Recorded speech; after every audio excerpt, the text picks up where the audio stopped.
तत्पुरुष समास। इस समास में उत्तर पद की प्रधानता होती है और पूर्व पद गौण यानी अप्रधान होता है। इसमें पहले शब्द के कारक चिन्ह का लोप करके दोनों शब्दों को, पूर्व और उत्तर पद के दोनों शब्दों को मिला करके यह समास बनता है। तत्पुरुष समास में प्रथमा के अतिरिक्त अन्य सभी द्वितीया से सप्तमी तक की विभक्तियों का लोप हो जाता है। उत्तर पद में प्रथमा विभक्ति अवश्य रहती है और पूर्व पद में जिस विभक्ति का पद होगा वह समस्त पद उसी विभक्ति का तत्पुरुष समास माना जाएगा।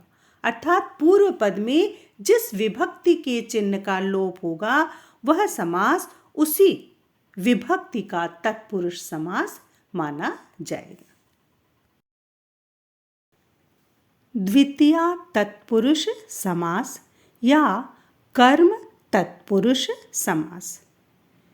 इस समास में कर्म कारक के चिन्ह को का लोप हो जाता है और को कर्म कारक का चिन्ह है। इसमें द्वितीया विभक्ति के रूप लगते हैं।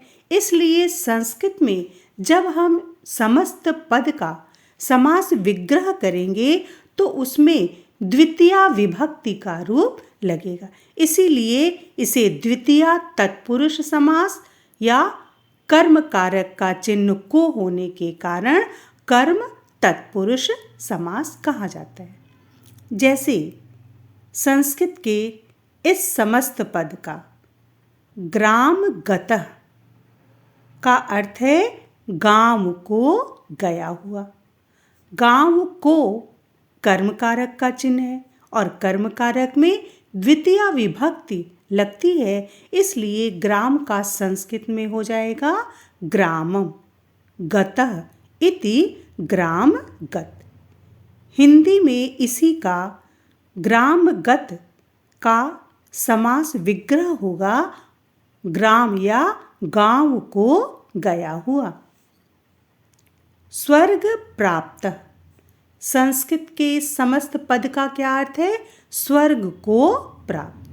को कर्म कारक का चिन्ह है और इसमें द्वितीया विभक्ति लगेगी और हो जाएगा स्वर्गम प्राप्तः इति स्वर्ग प्राप्त। हिंदी में स्वर्ग प्राप्त का स्वर्ग को प्राप्त यह द्वितीया तत्पुरुष समास हो गया। इसी प्रकार के अनेक उदाहरण आपको मिलेंगे। जैसे दुःखातीत संस्कृत के इस समस्त पद का समास विग्रह होगा दुःखम अतीतः इति दुःखातीतः, दुख से परे या दुख को पार किया हुआ।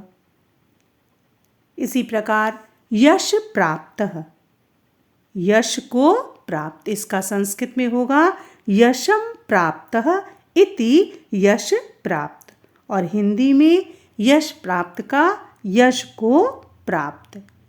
जीवन प्राप्तः, जीवनम प्राप्तः इति जीवन प्राप्त और हिंदी में जीवन को प्राप्त, जीवन प्राप्त। यह द्वितीया या कर्म तत्पुरुष समास का उदाहरण होगा।